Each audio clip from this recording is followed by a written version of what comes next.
PM Modi 3 दिनों के गुजरात के दौरे पर हैं। अपने दौरे के दूसरे दिन यानी सोमवार को पीएम मोदी ने गुजरात के असरवा में 2900 करोड़ रुपए के 2 रेलवे प्रोजेक्ट्स का उद्घाटन किया।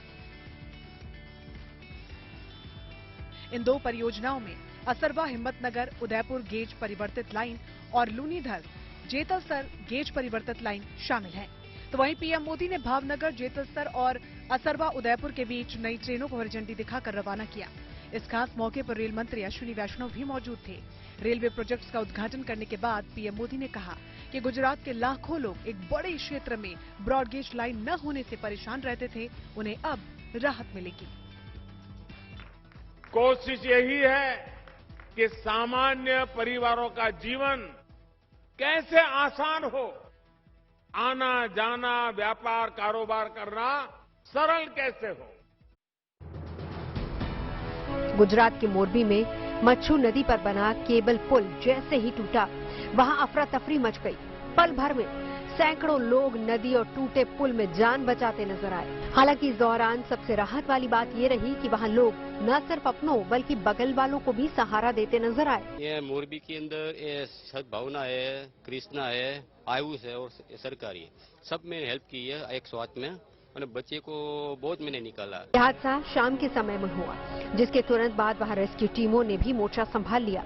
इनमें एनडीआरएफ, एसडीआरएफ, सेना, नौसेना जैसी कई एजेंसियां शामिल हुई। आशंका है कि केबल ब्रिज पर यह हादसा रविवार की छुट्टी और क्षमता से ज्यादा भीड़ जुटने की वजह से हुआ। हालांकि कहा जा रहा है कि अगर लोगों ने अलग अलग तरीके से पीड़ितों की मदद न की होती तो मौत का आंकड़ा और बड़ा हो सकता था, क्योंकि इन्हीं देवदूतों की वजह से कई प्रभावितों को मुश्किल वक्त में समय रहते मदद मिल पाई।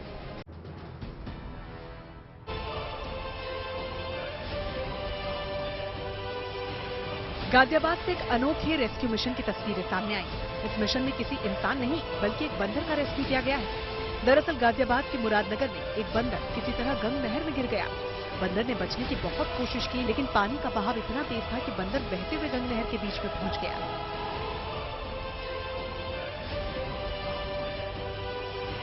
बंदर बहते गंग नहर के बीच में बने शिव मंदिर तक पहुंच गया।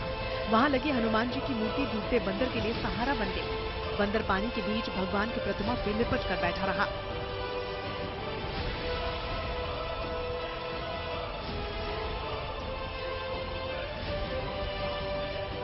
सुबह होने पर पानी के बीच फंसे इस बंदर को स्थानीय लोगों और वहां पर तैनात कुछ पुलिसकर्मियों ने देखा, जिसके बाद उन्होंने एक नाव के जरिए रेस्क्यू कर बंदर की जान बचा ली।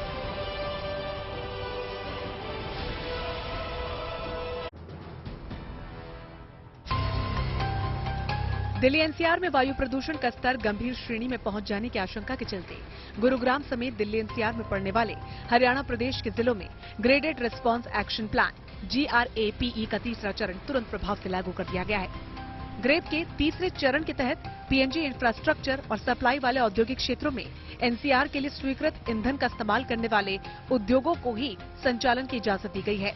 बाकी के संचालन पर बैन लगाया गया है। स्वीकृत ईंधन का इस्तेमाल करने वाले उद्योगों को इस साल 31 दिसंबर तक सप्ताह में 5 दिन चलाने की इजाजत दी गई है, जिसमें पेपर और पल्प प्रोसेसिंग, डिस्टिलरी और कैप्टिव थर्मल पावर प्लांट शनिवार और रविवार को बंद रखे जाएंगे। इस वक्त मैं गुरुग्राम के साइबर हब इलाके में मौजूद हूं और साइन बोर्ड ये जताने के लिए, ये बताने के लिए काफी है कि क्या कुछ प्रदूषण का स्तर इस इलाके में है, साइबर सिटी के तमाम हिस्सों में है। PM10 की स्थिति यहाँ काफी खराब बताई जा रही है।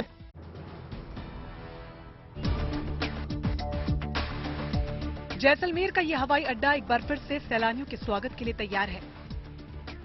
यहां पर्यटकों की चहल पहल एक बार फिर से नजर आने लगी है। दरअसल विंटर शेड्यूल में जैसलमेर में हवाई सेवाओं का संचालन एक बार फिर से शुरू हो गया है। फिलहाल स्पाइस जेट ने मुंबई, दिल्ली, जयपुर और अहमदाबाद जैसे बड़े शहरों के लिए सीधी फ्लाइट्स शुरू की हैं और हवाई सेवाओं के मामले में जैसलमेर को देश के 11 बड़े शहरों से भी कनेक्ट कर दिया गया है। मतलब अब सैलानियों के लिए समय भी काफी बचने वाला है। इन हवाई सेवाओं के आरंभ होने से यहाँ की जनता, यहाँ के पर आने वाले पर्यटक और यहाँ का पर्यटन व्यवसाय को लाभ मिलने की उम्मीद है।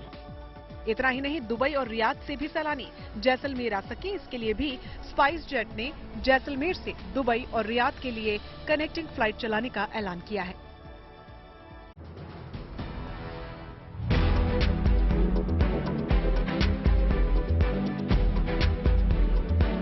अग्निपथ योजना के तहत मध्य प्रदेश के भोपाल में अग्निवीरों की भर्ती के लिए रैली का आयोजन किया गया।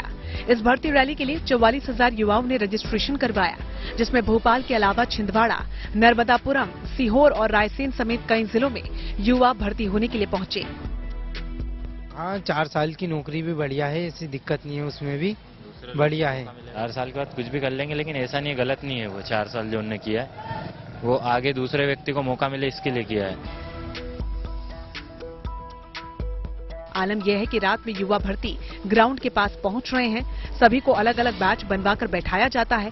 उनके कागजात चेक करने के बाद उन्हें अंदर भेजा जा रहा है। भर्ती के लिए पहुंचे इन युवाओं का जोश भी हाई है।